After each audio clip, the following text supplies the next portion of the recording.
Assalamualaikum warahmatullahi wabarakatuh. Kembali lagi di review channel tentunya guys. Dan sekarang kita mau ngebahas sedikit ngebahas tentang SMN PAN nomor 3 tahun 2023 tentang tata cara penetapan ya predikat kinerja bagi ASN guys ya.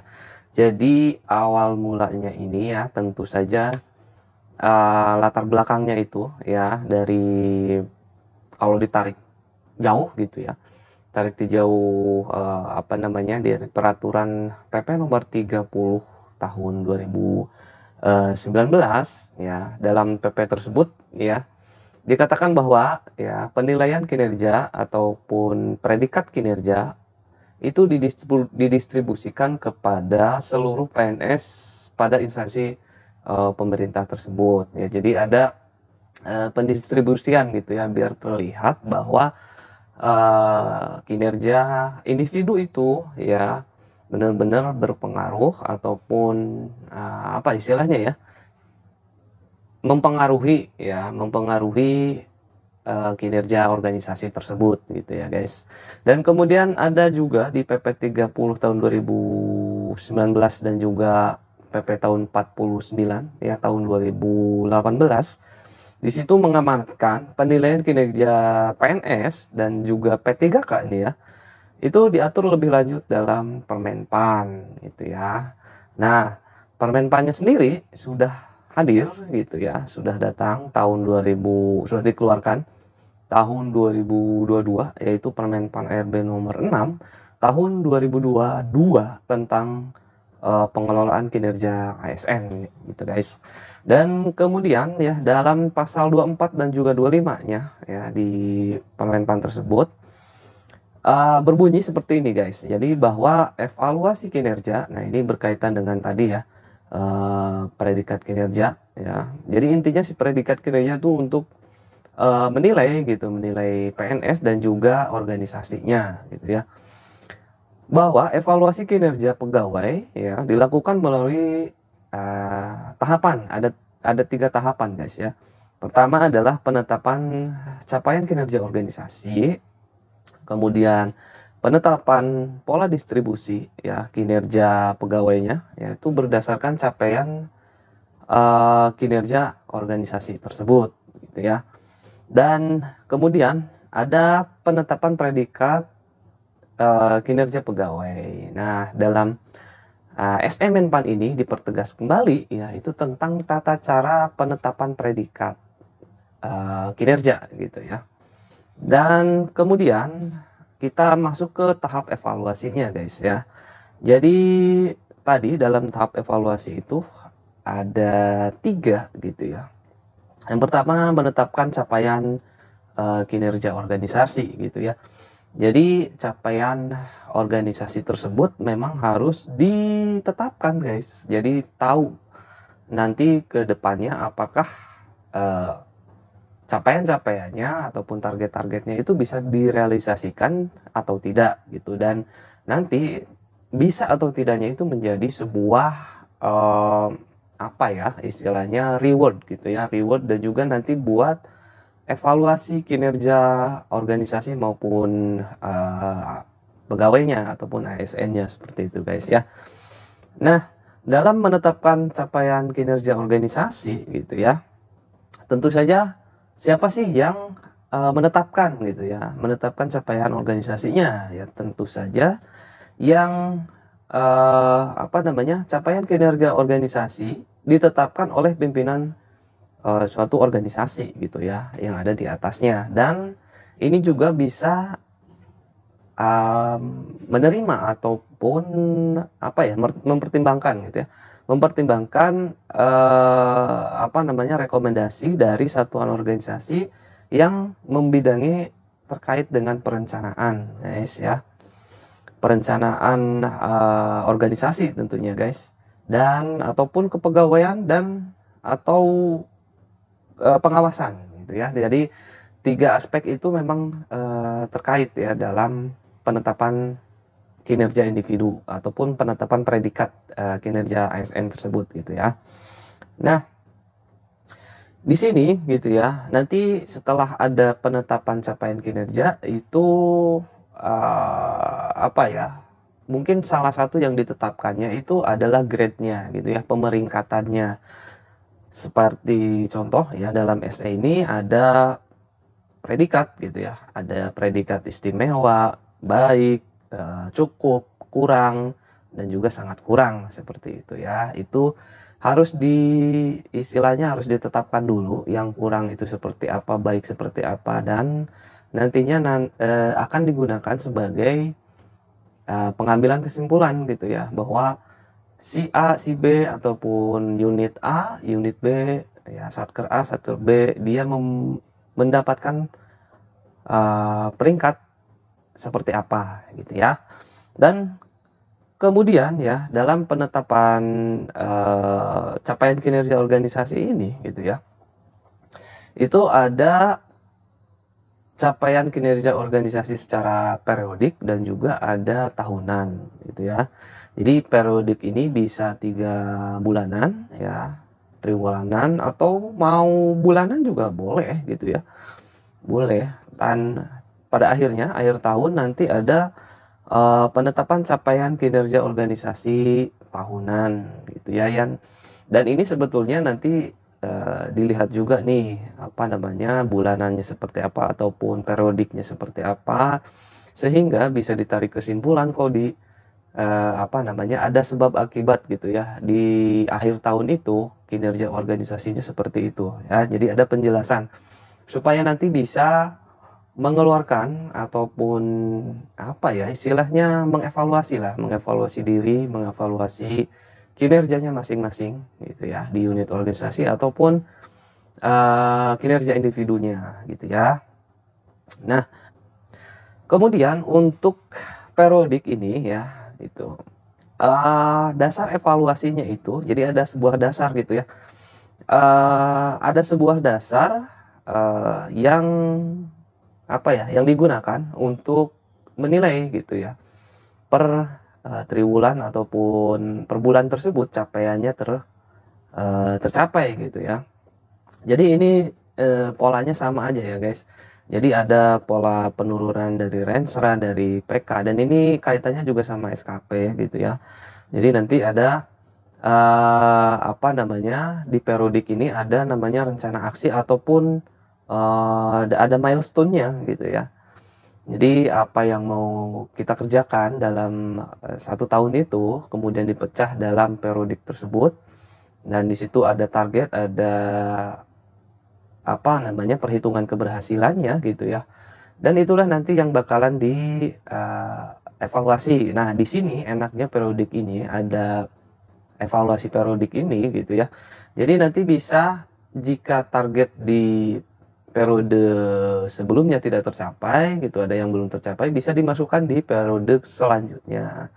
Dan itu sah-sah aja guys ya. Itu karena memang mungkin ada beberapa hal yang memang tidak bisa dihindari gitu ya, ataupun ada kebijakan, ada peraturan terbaru yang harus dikaji terlebih dahulu, sehingga waktunya menjadi apa ya, berkurang gitu dalam periode tersebut ya. Jadi targetnya nggak tercapai di periode tersebut.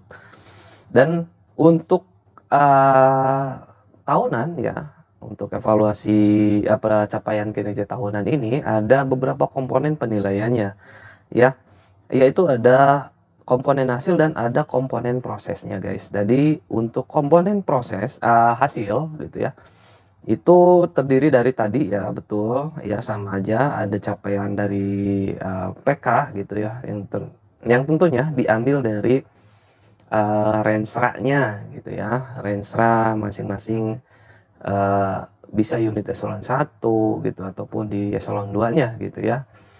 Jadi apa namanya, capaian PK gitu ya. Kemudian ada delivery ekspektasi. Nah, ini terkait dengan Permenpan RB nomor 2 tadi ya, tahun 2022, nomor 6, sorry, nomor 6 tahun 2022, yang dalam penilaian kinerja itu gitu ya, ada ekspektasi pimpinan gitu ya, yang itu menjadi sebuah apa ya, istilahnya pengukuran gitu, pengukuran terhadap pimpinan apakah puas ataupun tidak gitu ya terhadap kinerja bawahannya. Dan tentu saja di sini harus ada dialog kinerja gitu ya, karena harus si ekspektasinya tuh harus di ini guys ya, harus diomongin gitu ya. Kalau nggak diomongin ya menjadi nggak apa ya, nggak ya subjektif gitu ya penilaiannya. Kita sudah mengerjakan ini tapi ternyata ekspektasinya bukan seperti itu, kan masalah juga guys ya.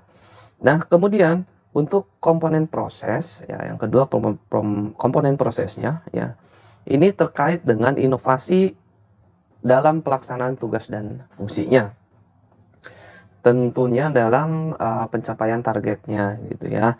Jadi apakah dalam pemenuhan rencana aksi tersebut ada inovasi-inovasi yang apa istilahnya mempermudah gitu dalam mencapai kinerja tersebut gitu ya. Nah kemudian gitu ya, setelah tadi ada menetapkan capaian kinerja organisasi gitu ya, kemudian yang kedua menetapkan pola distribusi predikat kinerja pegawai ya berdasarkan capaian kinerja organisasi. Dah ini kebalik guys ya, jadi predikat organisasinya dulu yang di apa namanya yang dinilai gitu ya, yang mungkin salah satunya dari tadi ya, yang dari apa namanya capaian periodik dan juga capaian tahunan gitu ya. Nah kemudian nanti didistribusikan ya. Nah dalam SE Menpan nomor 3 tahun 2023 ini ya, pendistribusiannya itu apa namanya dilakukan merata gitu ya. Jadi intinya bisa menjawab kenapa sih organisasi bisa memperoleh capaian seperti itu. Gimana sih organisasi ya bisa mendapatkan predikat seperti itu gitu ya. Yang tadi predikatnya yang istimewa, baik gitu ya, butuh perbaikan, kurang ataupun sangat kurang gitu ya.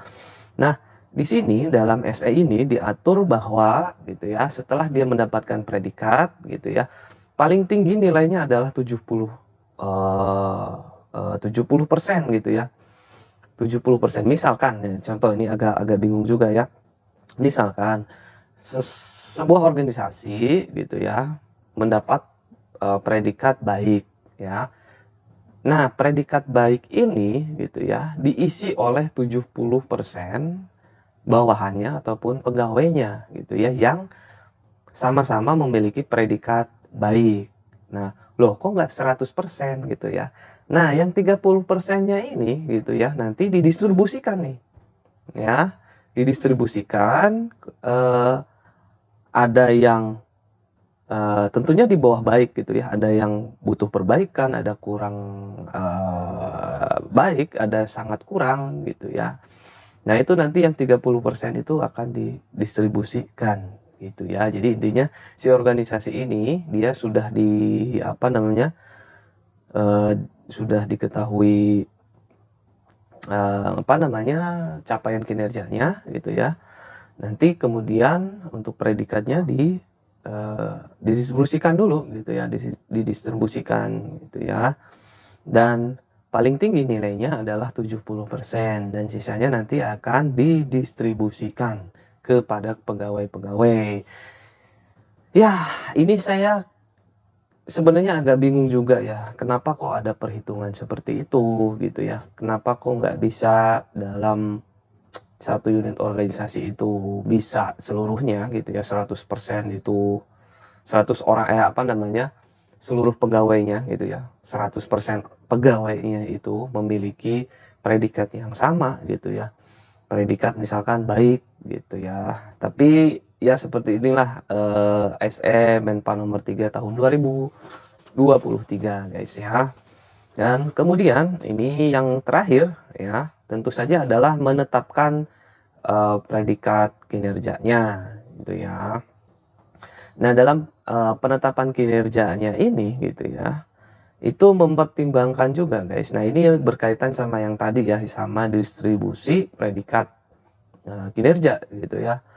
Jadi ada kaitannya sama apakah tugas fungsinya itu apa ya istilahnya, kontribusinya gitu ya. Apakah pegawai tersebut gitu ya memiliki kontribusi yang baik ataupun yang besar terhadap organisasi. Dan kembali lagi gitu guys ya, dalam Permenpan RB nomor 6 tahun 2022 ini kayaknya saya memprediksi gitu ya, ini prediksi sepertinya akan dikaitkan dengan ekspektasi pimpinan tadi gitu ya. Kenapa kok? Karena mungkin ada pertanyaan gitu ya, loh kenapa ada tanggapan bahwa apa namanya, penilaiannya mempertimbangkan kontribusi pegawai gitu ya. Sudah pasti dong gitu ya, karena pegawai bekerja melalui ataupun sesuai tugas fungsinya mereka, dan tugas fungsinya sendiri itu kan disusun juga gitu ya, tata laksana organisasinya seperti apa gitu ya, dan kebutuhan pegawai ini ngaitnya banyak banget guys ya. Jadi dari keorganisasian, dari yang di dalamnya apa namanya, bisnis proses, kemudian tugas fungsi gitu ya, dan apa namanya, nanti terakhirnya adalah itu sebagai sebuah penilaian kinerja bagi pegawai tersebut gitu ya. Jadi intinya ada tadi ya, ada penetapan capaian kinerja organisasi gitu ya, plak ditetapkan, kemudian nanti ada predikat organisasi ya. Predikat organisasi sudah didapat, maka nilai tertingginya adalah 70%, itu baik di predikat yang sangat baik, yang baik gitu, yang kurang dan lain sebagainya, dan sisanya adalah didistribusikan gitu ya. Yang 30%-nya ini didistribusikan kepada pegawai gitu ya, yang di bawah predikat organisasinya gitu guys ya. Ya mungkin ini banyak yang harus dipertanyakan dan harus apa namanya, didiskusikan gitu ya. Dan juga saya juga mohon maaf ini ya, kalau misalkan Anda semua ataupun Anda memiliki pandangan lain terhadap apa yang sudah saya kemukakan tadi ya. Jadi intinya ini bukan buat untuk mencari apa namanya, salah ataupun kesalahan dalam SE ini gitu ya, tapi ini saya coba mempelajari gitu ya. Saya coba mempelajari, dan mungkin kalaupun Anda punya pandangan lain terhadap SE tersebut ataupun apa yang saya bicarakan itu salah gitu ya, mohon koreksinya ya, dan yang tinggal tulis komen aja di bawah guys ya.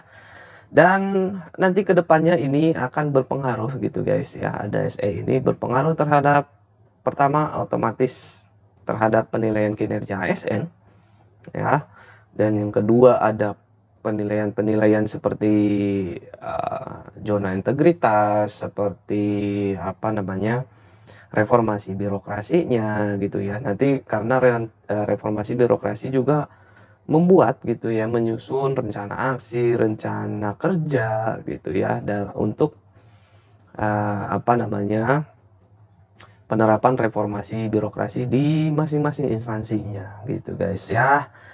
Terima kasih guys, mungkin kedepannya kita akan ngupas yang lain gitu ya. Mungkin kalaupun ada informasi yang terbaru nanti saya coba akan share kepada teman-teman semua. Dan itu tadi guys ya, kalaupun ada pemahaman ataupun kritik gitu ya, jangan kritik lah ya, saran aja gitu, saran ataupun apa namanya, memberikan masukan ataupun menyanggah silahkan gitu ya. Dan saya sangat senang sekali gitu ya, ini juga untuk perbaikan saya ke depannya. Terima kasih yang sudah menonton, dan jangan lupa untuk like, komen, dan juga subscribe guys ya. Ini karena channel baru, mohon dukungannya guys. Terima kasih. Wassalamualaikum warahmatullahi wabarakatuh.